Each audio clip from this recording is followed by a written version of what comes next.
When we talk about the consciousness, the only thing you can think of something very arcane, something that cannot be elucidated by some words. It cannot be explained. But actually, I will just let you know, what are you thinking right now?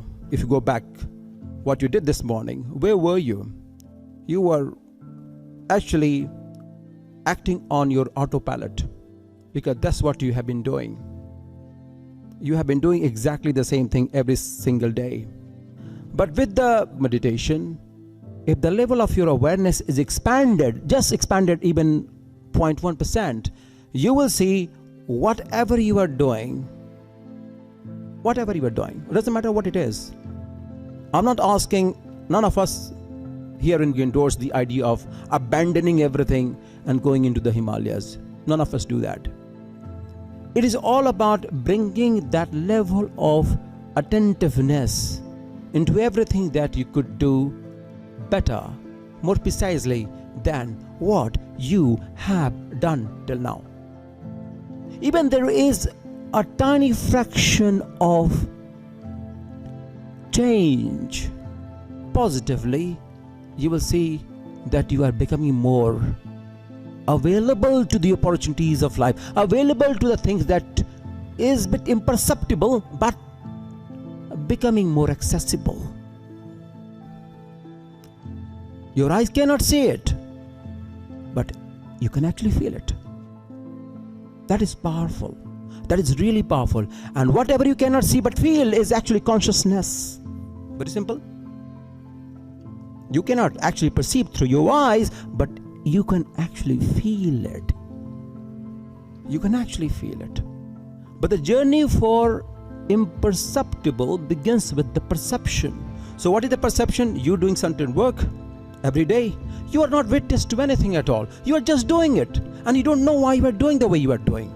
You are doing, you know that, but the way you are doing, you have no idea about, no control about. You are just doing it on autopilot every single day. This is just level of perception, because it has been created over a period of time, and the layer has been created and it's so consolidated that it cannot be penetrated through. The only way it can be penetrated through is your attentiveness, and that's what the sadhana does to you. It brings about that attentiveness into everything that you can do far better, far more better than what you have been doing. And that is the sadhana. So if you come here, you take a bow, that's good enough. But if you go back from here and you fall back to the same pattern, it is no good. At least there should be some speck of change in you. More attentiveness. Even if you enter your house, there has to be some level of awareness within you. The change must happen within you, and it has to happen every single day, every single moment of your life. There is a possibility. It is accessible 100%. I have come to this realization that there is something much more important than the knowledge itself. And the knowledge itself can be limited by the version of your understanding. If I could give you a book and ask you to read it, each one of you will have its own different version of it, isn't it? But there's something beyond that, and that is the level of your awareness, and that is actually the consciousness that you are, that resides within you. It reverberates into the entire cosmos. If you can tune your body, this one right here, because this cannot lie, my words can lie, my mind can be defiled, but this body of yours as is cannot lie. It can be calibrated more aptly to the power that permeates into this universe. This is the reality, and sadhana does exactly the same to you. It prepares you to become more finer, more in tune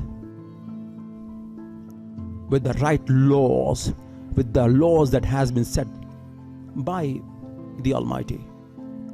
But Almighty is not there to interrupt you. It's your karma, it's your way of life, it's your perception. So here, at this point in time, as I speak to you, that shall not end your curiosity towards spirituality. You should go back more attentive. Even the way you lift your cup, anything, the way you speak, there has to be change. I'm asking you to seek within yourself and ask yourself, is there any change in your behavior? What changes actually were incorporated within your life more organically, more like spontaneously? Like, it happened. It just happened. Like you had some ritual done at home. There was some recitation of mantras. And these recitation of mantras are going to reverberate within the cells of the body, which will further enhance your perception, level of understanding. Did it happen or did not happen? If it did not, it means it was being recited, but you were not available. Your eyes were open, but mind was not open. Your intellect was shut. The mantras were being chanted everywhere. It's fine, good enough to hear it more. But my dear friends, one mantra is good enough to change the course of your life forever. So that's why it's very important for the young generation to be here in the atmosphere of this kind, where they should listen to it. They should be present to it. And the way they can do is by becoming more accessible to the possibility that lies in every moment of each and everyone's life. You can see opportunity in being quiet when someone is trying to instigate you to speak even more. You are wise enough to stay quiet in times of provocation. That's sadhana. That's the effect of sadhana.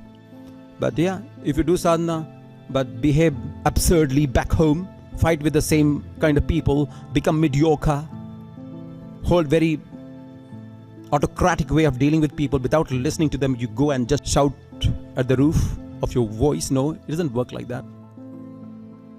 None of us could be example of that. It's only in the awareness, the expansion of the awareness, you can poise yourself most appropriately for the possibilities of life ahead of you at each moment in time, under any tragic circumstances. That is the power of meditation, and that will lead you to consciousness. Adhyatma is not about doing some sadhana, no. In fact, you should be at the most vulnerable places to find the treasure of knowledge and wisdom. What is your weak area? Go there, find it, expose yourself, face it. Spirituality should not be about escapism. No, it should not be like that. It is not like that. You have to set the right example, and it happens by yourself. So what is the easiest thing to do? And what is the most difficult thing to do? Do you have the same level of awareness? And if you do, you are enlightened.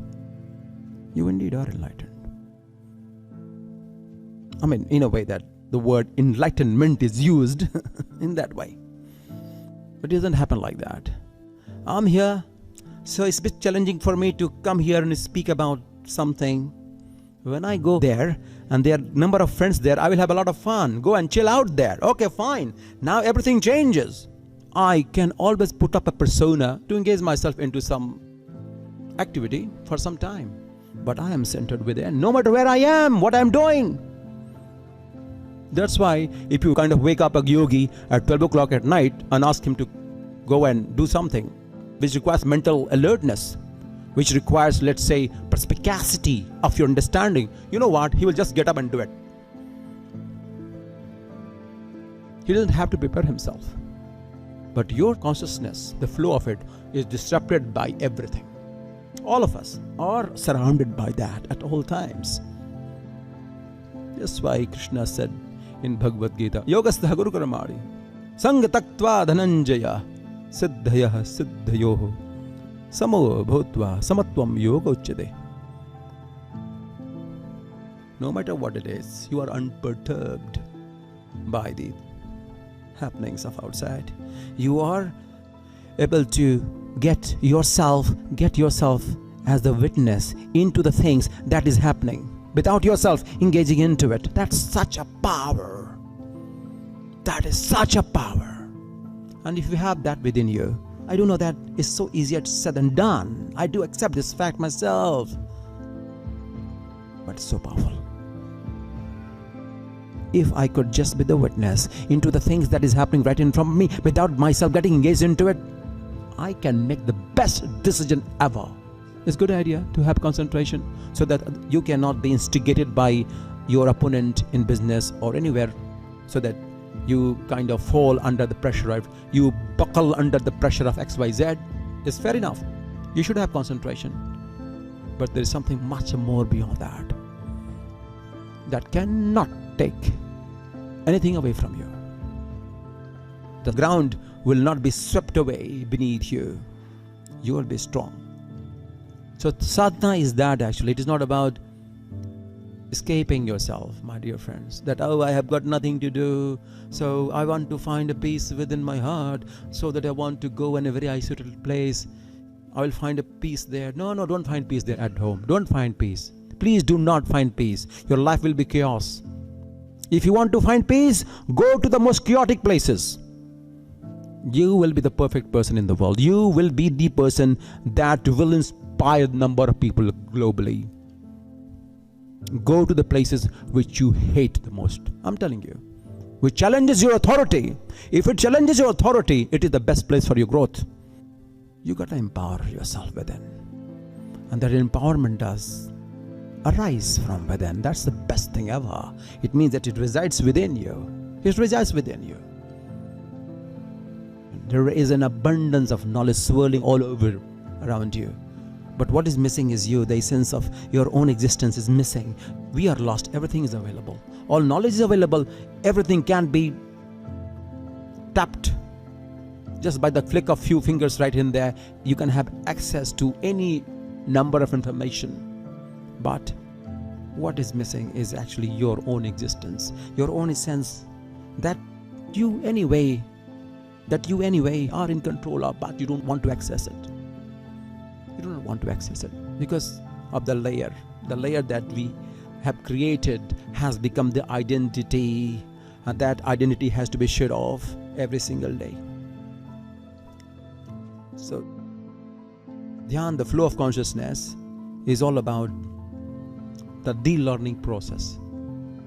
The thing that you know that you should not know, that you have gathered, the thing that you know that is not good for you, but you still do it. That's what the sadhana is. It breaks it. The wall has to be broken off. You cannot scale up the wall. At least don't bang your head against the wall and bleed to death. Don't do that.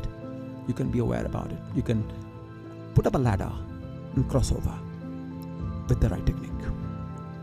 It's available. That's why sadhana is very important,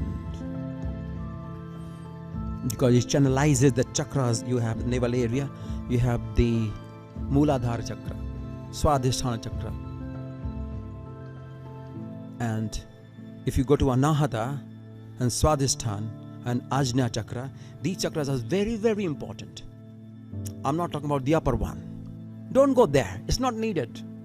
But at least these three shall be aligned. And you can do that. With this, you have the sun and the moon. The earth is moving on its axis. This body is totally in control of yourself.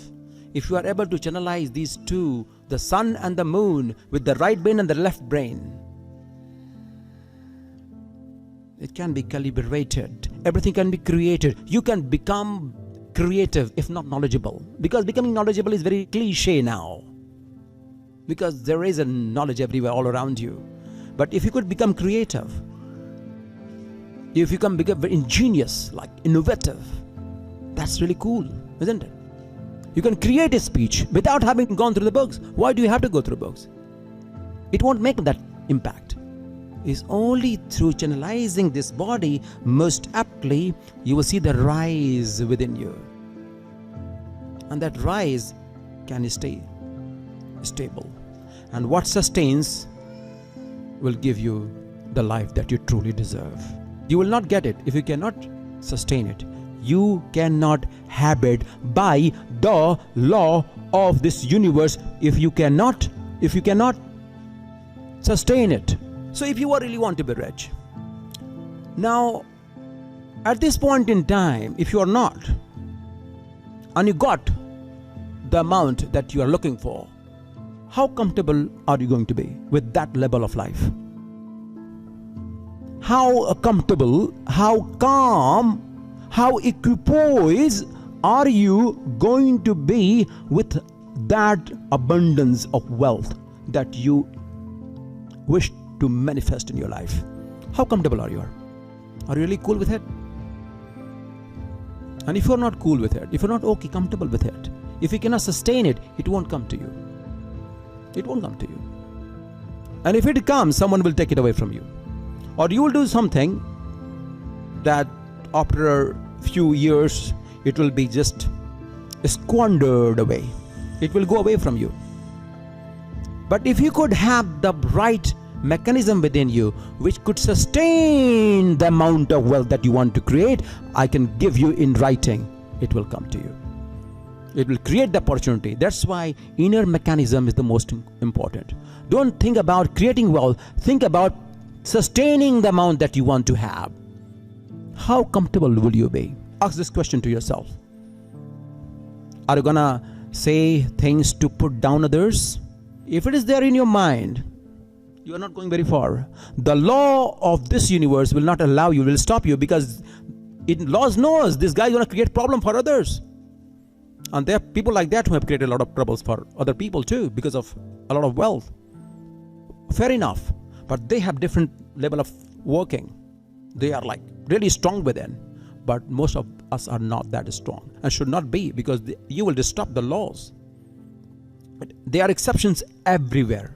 But they're just few, less than 2%. The reason why I'm saying is, you are the answer of everything. And if we do not develop that inner strength within, the power of perseverance under any circumstance, if we can hold it, you will have it. If you can treasure it, you will have it. If you can sustain it, you will have it. The opportunities will be created through you. If it is not destined here in your some lines of your hand, it will be created. It is so powerful. You have to be the best recipient. It will be created. A path will be made specifically for you. It is so powerful. That's why sadhana is important. Deserve it and you will have it. A lot of people say, no, I will have it first, then I will deserve it. Or even if you got it, you'll lose it. You will lose it. You will lose it. Because you don't know it. You don't know how to handle it. You don't know how to handle it. You have handled, let's say, 100,000 some money, but you have not handled the billion or million, let's say that.